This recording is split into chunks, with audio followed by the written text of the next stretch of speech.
And then out of division, I mean, the Chiefs have to play the Bills. They have to play the Rams. They have to play the 49ers. They have to play the Bucks. They have to play the Bengals. They have to play the Colts. They have to play the Cardinals. I mean, out of division, their schedule is really hard.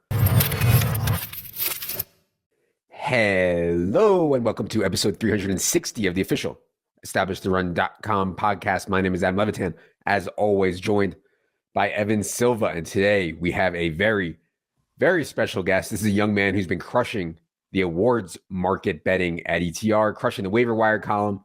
It is, of course, the one you know, the one you love, Ryan Reynolds. Ryan, how's it going, buddy? Going good, man. Pleasure to join you guys today. Pleasure to have you, Evan. Good afternoon. Good afternoon. It's been a crazy offseason, of course, but things are starting to slow down, and we can take some time to look at the team win totals market. We'll be talking plenty of draft over the next several weeks. But, I mean, Ryan Reynolds is our specialist when it comes to futures, and so this should be a very informative podcast. As Evan alluded to on today's show, we're going to talk about one of my personal favorite off-season markets. It is NFL win totals. They're up, they're out. For those of you who don't know, NFL win total is simply a bet on how many games a team will win in the upcoming season. So, for example, if the Eagles line is 8.5 and you bet the over and they win 9 games, you win the bet. If they win less than 8.5, you lose the bet if you bet the over. We're going to talk about a few teams here as we get into it. Before we get into it, wanted to let everyone know this show is indeed brought to you by the brand new EstablishTheRun.com golf product. We launched for the Masters with the information I think that you need to compete in DFS golf: base projection, ceiling projection, odds to make the cut, all from Rufus Peabody, aka the King, and then also our ownership projections and surrounding content and context. Around the projections, head to the subscribe page for more. All right, we've identified some teams and lines that we think are interesting to talk about. I want to start with let's start with some of these teams that, like, man, they look really bad on paper, Ryan. The Falcons look really bad on paper. The Seahawks look really, really bad on paper. That's reflected in the market. And keep in mind now that we are dealing with 17-game seasons. So if people have been betting win totals in the past, you know, some of the lines might look different to you. There's another game. Atlanta, there's some 4.5s out there, which is really, really low for a 17-game season. There are 5.5s out there. Seattle, there are 5.5s out there. There is a 6.5 up as well. Ryan, how do you think about these teams that are just like so bad on paper? But man, in a 17-game season, only winning 5 games is not all that difficult.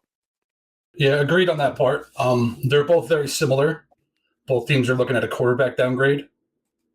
As you said, both rosters are bottom tier rosters where they're probably in play for being a top 5 draft pick next year. On Seattle's end, they have a more manageable schedule, but we basically need them to beat everyone they're supposed to and then knock off a few teams that are better than them. And generally speaking, I'm comfortable on betting against teams in situations like that. With Atlanta, they went 6-2 in one-score games last year. Their 7th win came. They won by 8, so every game was kind of a toss-up for them. They could go from Matt Ryan to Marcus Mariota. If you're looking to bet the under there, basically the path of them doing better is Arthur Smith helps Marcus Mariota resurrect his career. That's pretty much the path of them exceeding expectations. Yeah, they're also in a position where maybe they draft a quarterback this year.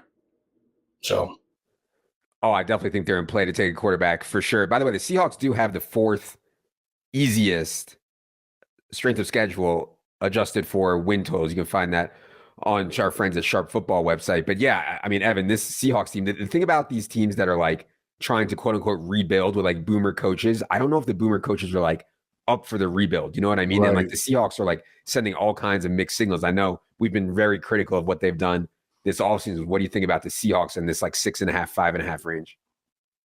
Yeah, I mean, they're going to struggle. I mean, it's so strange to rebuild with a 70-year-old coach, you know, and Russell Wilson was carrying them.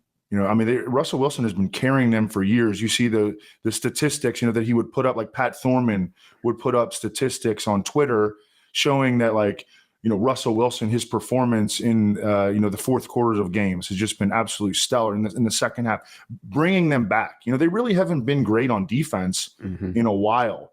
And their offense was really carrying him, on Russell Wilson's, carrying them on Russell Wilson's back.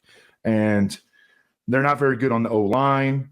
Not very good on defense. I mean, they have just so many issues. They're talking about, they're trying to talk up Drew Lock. I think they might draft a quarterback in the first round, maybe trade back into the back end. I don't think they're necessarily going to take one at 9, maybe if Kenny Pickett fell there. But I think we could see them trade back into the first round for a Desmond Ridder type.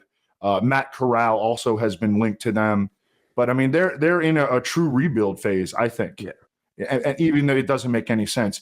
When it comes to Atlanta, they've got A.J. Terrell, Kyle Pitts, a couple of offensive linemen, and just nothing else.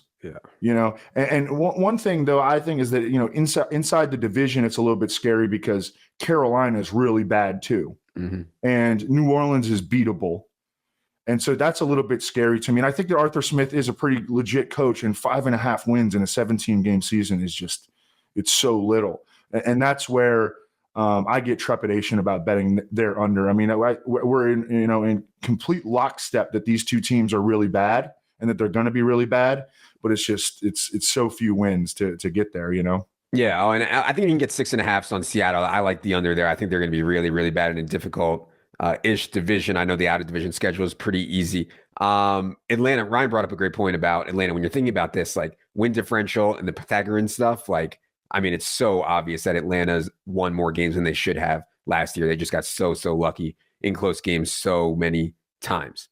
I want to bring up the Chiefs, Ryan, because everybody likes to talk about the Chiefs, obviously one of the best teams in the league, but this was at 11 for a little bit, their win total. I definitely like the under there. I kind of like the under on 10.5. They have the hardest schedule in the entire NFL. I mean, it's not even close. Obviously, the division is awesome. Now, the Broncos are very, very good. The Chargers are very, very good. The Raiders are at least decent. And then out of division, I mean, the Chiefs have to play the Bills. They have to play the Rams. They have to play the 49ers. They have to play the Bucks.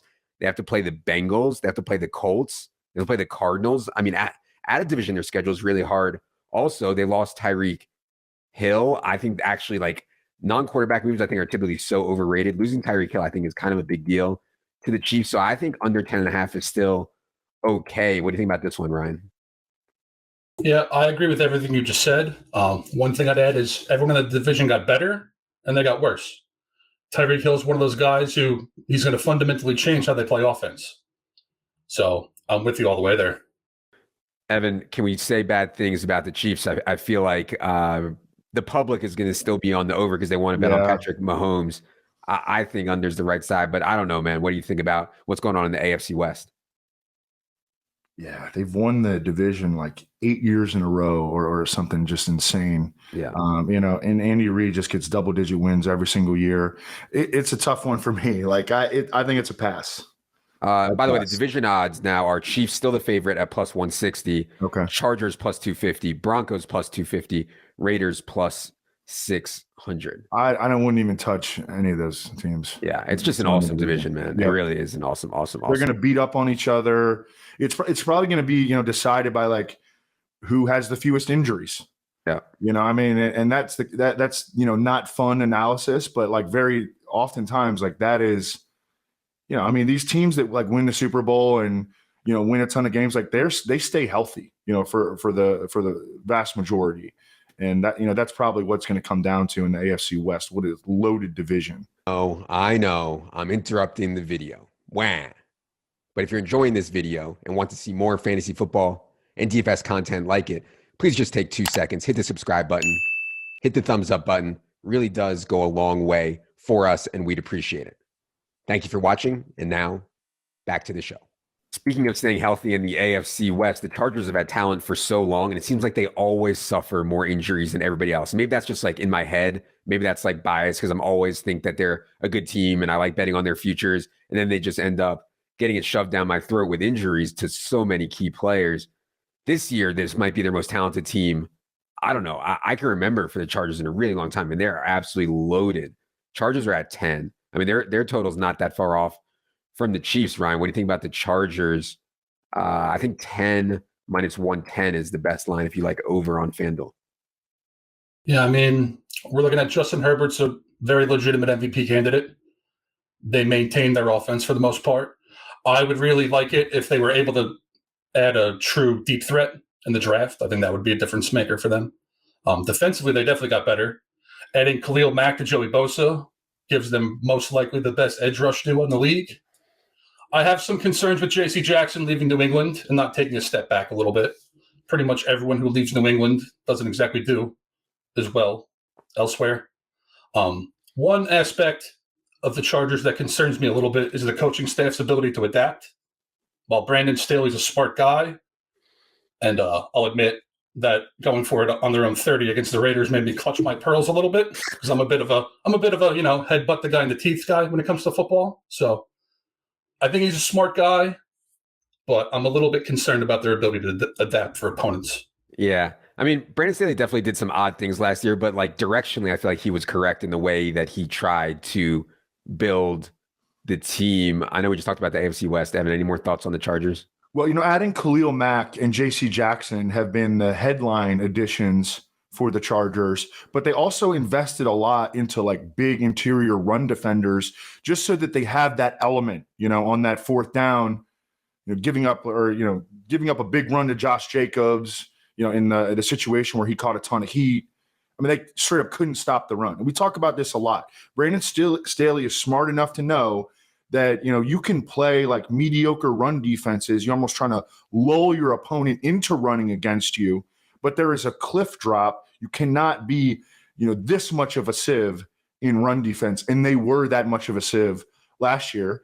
And they went out and they got, Austin Johnson and, big dudes who can plug the middle. And I think that their approach to the offseason was on point. Because it was too much of a weakness. You can have weaknesses. Every team has weaknesses, but you can't have it be that big of a weakness that you can't just stop the run in situations where you do need to stop the run. Let's go to one that Evan likes. Giants have been one of our teams that we thought did the best job this offseason in terms of coaching, in terms of personnel changes. There's some 6.5s out there on Giants. There's also some 7s. And by the way, there's wild discrepancies. And Ryan does a great job in all his articles of pointing these out. But you need to have money on multiple books. If you need sign-up bonus, the best sign-up bonus offers by state, go to our betting tab and check out the sportsbook offers page. But yeah, you need to have money on all the books because on the Giants, there's 6.5s out there. There's 7s, and some of these other teams, there's 5.5s and there's 4.5s out there. It just makes such a huge difference. But Evan, go ahead on which side you like on the Giants around 6.5. Yeah, I don't have really firm takes, right now on many win totals, but the one I do like, and if you could find it at 6.5, I think it's a beautiful bet. But I would take it at 7, and that's the over on the Giants win total. It's just the improvement in coaching going from Jason Garrett and Joe Judge running the offense to Brian Daboll running the offense, I think is going to be dramatic. Mm-hmm. I'm not as much of a Daniel Jones truther as Adam is. But, I mean, I think that, he's a talented player. It's not like he's completely lacking in talent. And I think that they're going to put him in situations to succeed. I like the little, 1 year and, 1 year flyers that they're throwing at guys on the offensive line like John Feliciano. I really like the pickup of Mark Lewinsky to play guard.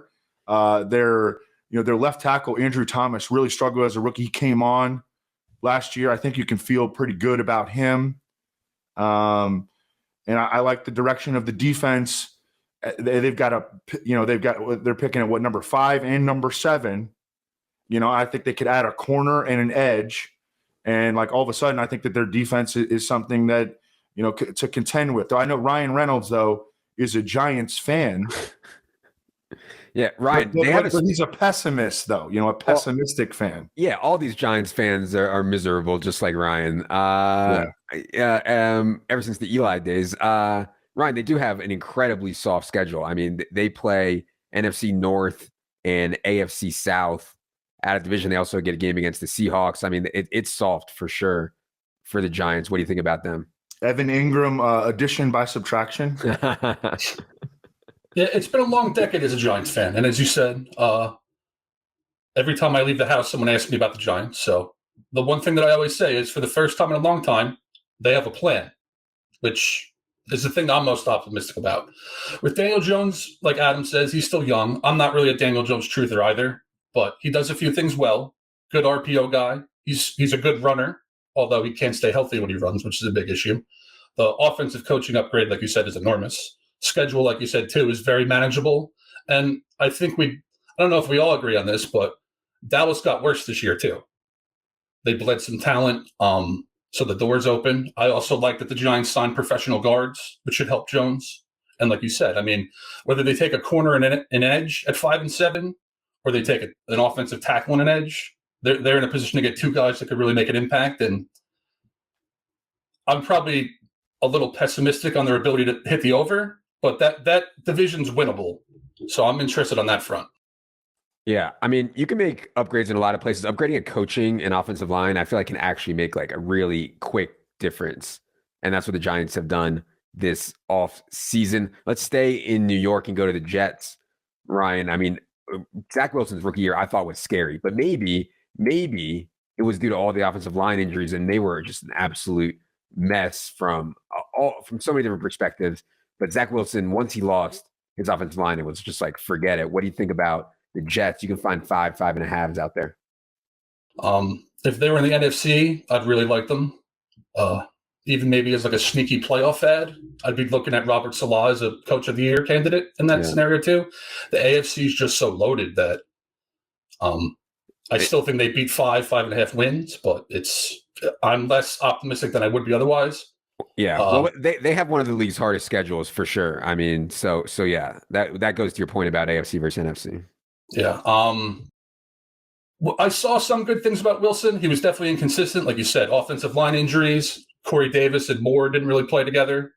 I'd like to see what he can do when he has everyone. They knocked off the Titans. They knocked off the Bengals. They gave the Bucs a real game.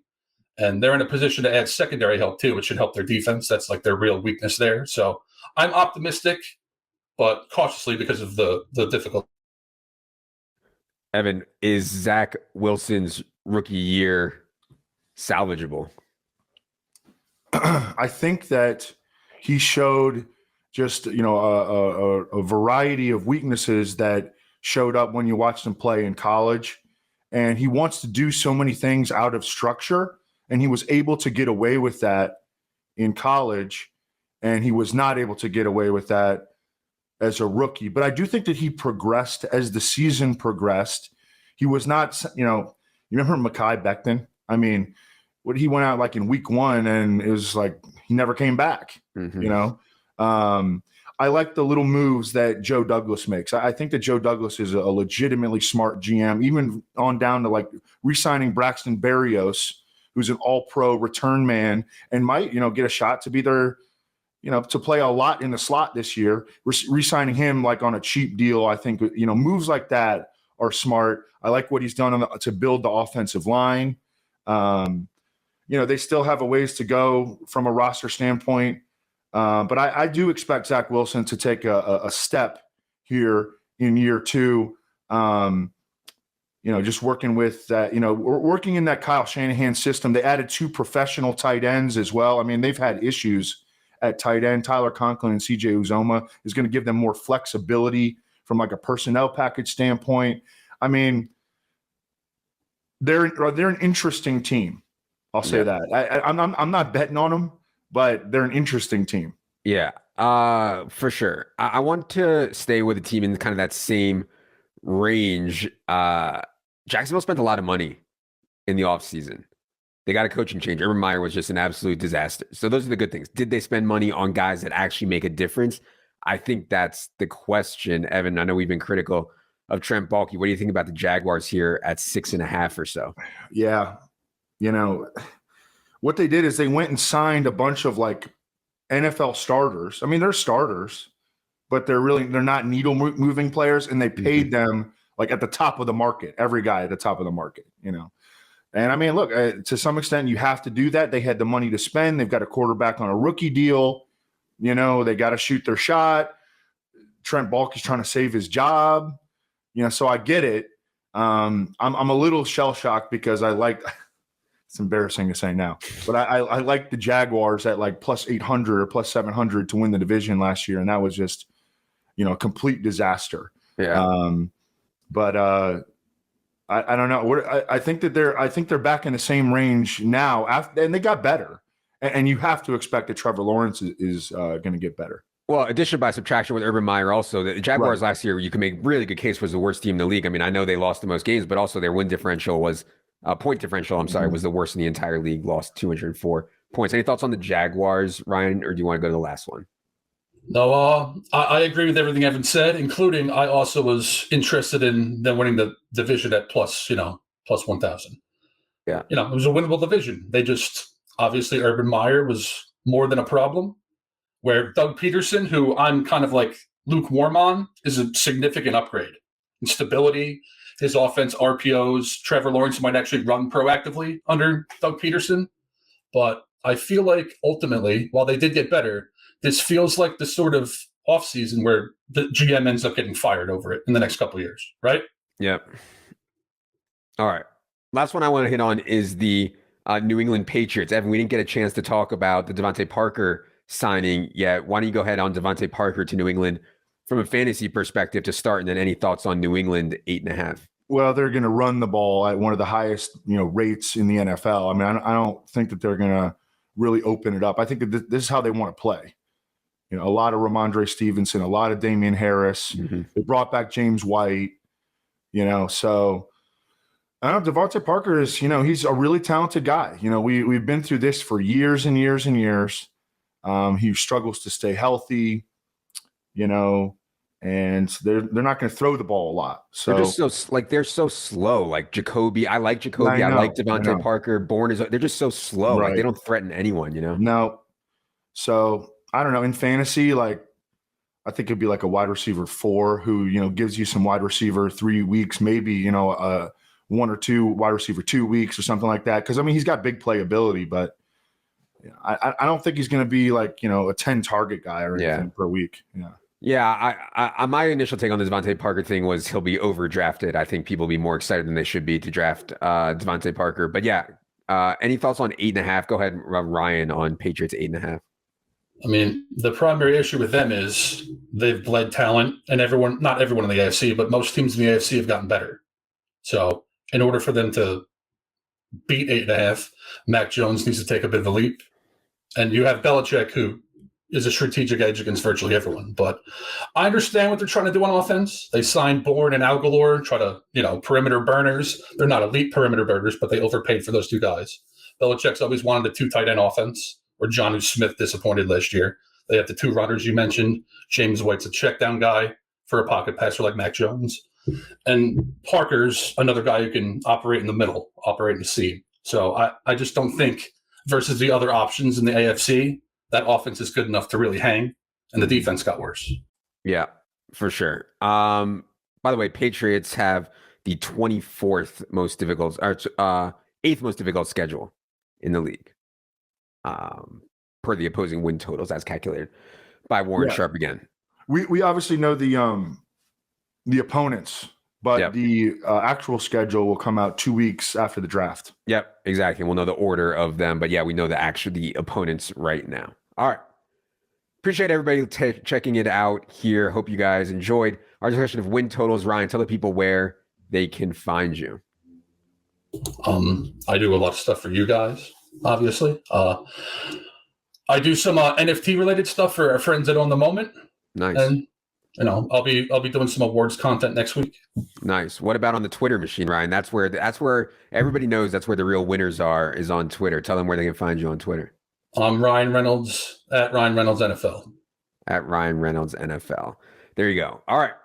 We'll be back next week as we start to dive into more draft topics for later this month's NFL draft.